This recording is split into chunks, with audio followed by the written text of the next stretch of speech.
Egaa akkuma argaa jirtanii kaameraa dhoksaa akkamitti beekuu dandeenya warreen jettanii akkuma argaa jirtan appilikeeshinii kanaan akkanatti ilaallattu jechuudha. Egaa ijoollee baay'een na gaafattanatti turtanii appilikeeshinii kanaan akkanatti barbaaddu jechuudha. Akkaataa ittiin buufattan immoo isiniif himaa. Akkuma argaa jirtan bakka kaameraan jiru appilikeeshinii kana gadi buufattanii ittiin barbaaddu jechuudha. Ittiin barbaaddaniitu Yoya harka fuunee hordoftoota kabajamtoota channel YouTube Skalis jalatti argamtanii akkuma argaa jirtanii jirtu bakka jirtanitti nagaan geessiniif hawaayee jecha my family ijoollee baay'een gaafii na gaafattanii isiniif hin deebisne gaafiin keessan haala kaameraa ittiin kaameraa mana keessa dhokatee jiru appilikeeshinii kamiin arganna jettanii egaa akkuma argaa jirtanii appilikeeshinii kana gadi buufattanii akkuma isin email appilikeeshinii kana akkuma gadi buufattanii mana keessa kaameraan hin jiramoo hin jiru cheekii ittiin godhuufi jechuudha. Bakka deemtan hundatti appilikeeshinii bilbila keessan irratti gadi buufattanii warreen beektaniin beektu warreen hin beekne ijoolleen haaraa nama dhuftanii sirriitti dhaggeeffadhaatii itti fayyadamaa isiniin jira. Yeroo baay'ee ijoolleen kaameraan hin jirtu mana keenya keessa hin jiru jedhanii waa baay'ee dalaguu haala baay'ee beektanii isaan garuu kaameraan dhokateetu jira. Kanaafiyyuu kaameraa dhokate sana akkamitti maaldhaan laalla eessa akka jiru appilikeeshinii kanaan ilaaltu jechuudha. Appilikeeshinii kanaan gaafa ilaaltanii amma appilikeeshinii kanaan yeroo kaameraan mana keessa jiraata ta'ee ofiifiyyuu sagalee qaba, dimtsii qaba. Dimtsii akkanumatti manuma keessa dhaabbattanii garaagaranitti bitaa mirgatti qabdanii ilaaltu jechuudha. Yeroo kanatti bilbila keessan bilbilli tokko nama biran jiru malee isin agarsiisa. Akkuma argaa jirtan asumarratti jechuudha. Akkuma isin agarsiise ani gadi buufadhee tan jira. Akkanumatti bootaa kaarabaa bootaa shakkitan akkanumatti bilbila keessan kutaa tokko keessa intirikatti bakka inni jiru sani xiixxii jira diimaa ibsaa. Yoo kaameraan hin jirne ta'e magariisumatu ifaa jechuudha bakka itti qabdanitti. Yoo immoo kaameraan jiraate ta'e kaameraan bakka jiru hin barbaada. Akkanumatti xiixxii jira sagalee qabaa jechuudha bakka kaameraan jiru san. Shintibeeti keessarree ta'e kutaa keessan keessarree ta'e akkasitti fayyadamaa isiniin jira obboloota kooyi. Egaa maal seetanii dhugaa dubbachuu fi ijoollee baay'een waan kaameraa kun hin gallee fi kaameraan isuma guddaa manarraa gadi fuusan osoo hin taane wantoota adda addaatti irratti jira jechuudha. Kaameraa yeroo baay'ee amma fakkeenyaaf micayyoon viidiyoo isin hojjedhee ture badde isiniin jedhee dhugaa dubbachuuf kaameraan dhoksaatu jira. Kaameraa alaa bichaadha malee mana keessatti kaameraa dhoksaa qabu jedhan. Kaameraa dhoksaa sanii waraabamte waan mufee yoo ta'e mana arabootaa kaameraan hin dhabamu. Mana arabootaa tabaali kaameraan hin dhabamu. Garuu kaameraa sirriitti beektanii kaameraa keessattuu ijoollee warreen qabanii kaameraa dhoksaa galchuu beektanii.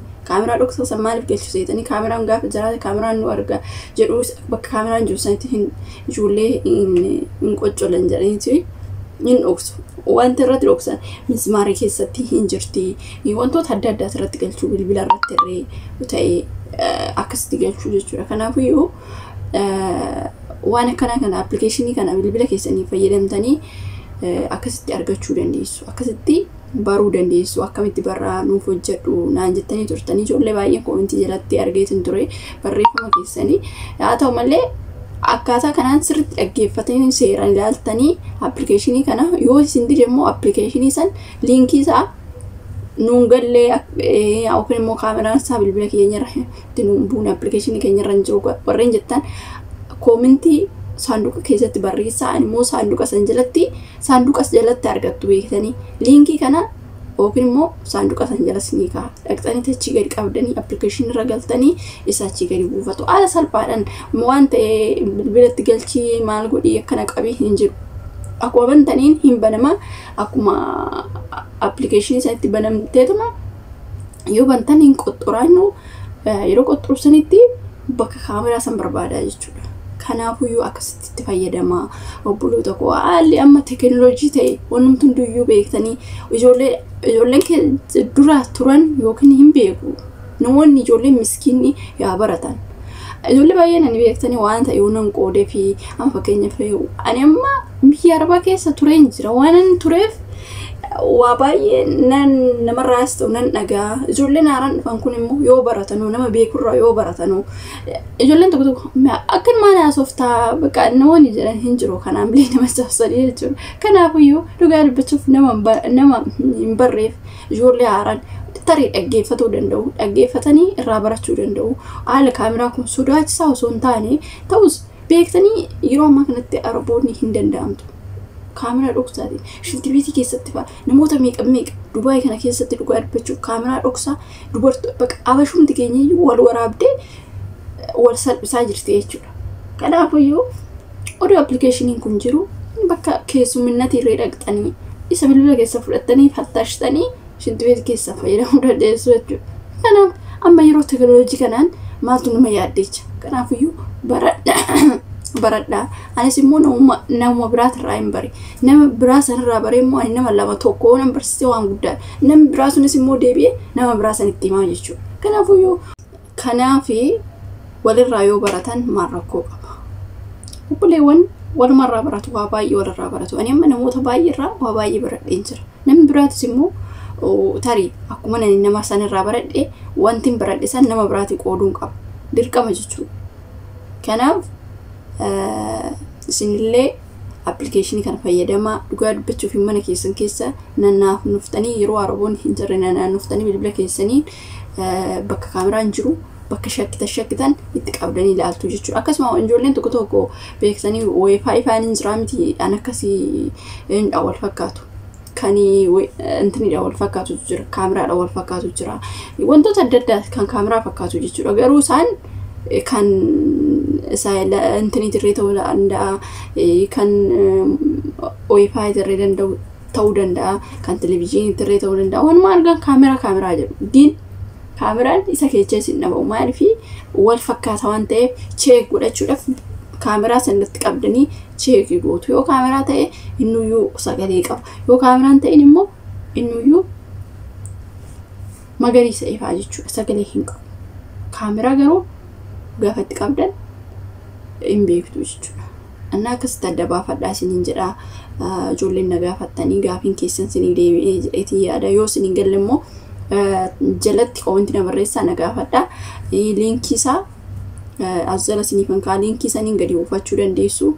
Appilikeeshinii gadi buufattanii namoonni haalli gadi buufannaa appilikeeshinuma keessa galtaniituma gadi buufattu. Wifi kan jiru sana irratti hin qabdanii kabiraat irratti qabdu. Isaan booda khalaas waan salphaadha jechuudha itti fayyadamuu qofa. Kanaaf nam hundumtuyyuu appilikeeshinii kana bilbila keessan irraa hin dhabinaa itti fayyadamaa isiniin jedhaa. So akka beektanii akkam ta'a namni tokko tokko of shakka beektanii bakka argitan tarii argitanii isaan booda of shakku. Kanarra of shakkuurra immoo appilikeeshinii saniin bilbiluma keetiin ilaallattee cheekii godhuu dandeessaa jechuudha. Haala salphaadhaan jechuudha. Innaa waan akkasii isiniin jedha obboloota koo egaa warreen na jajjabeessaa jirtan guddaa galatoomaa laayikii subscribe gochuu hin dagatinaa. Warreen haaraa dhuftanii waa baay'ee irraa barattu jedheetan yaada'anii waa'ee poolitikaa yookiin immoo waan hin taane poostii gochaan jiru waanuma gaggaarii waanuma isinii gorsa ta'u yookiin immoo isinii irraa barattu jedhee tokkoon kan yeroo baay'ee isiniif qoodu malee wanta isin muufachiisisuu ta'e immoo komentii na barreessaa waan ani jechuun beektee asirratti wanti ittiin si muufachiise yoo jiraate wanti soba ta'ee jiraate komentii jalatti na barreessuun dagatinaa isiniin jira. Turtii gaarii qabaadhaa. Viidiyoo biraatti nan walitti deebinutti nagaan naa tura.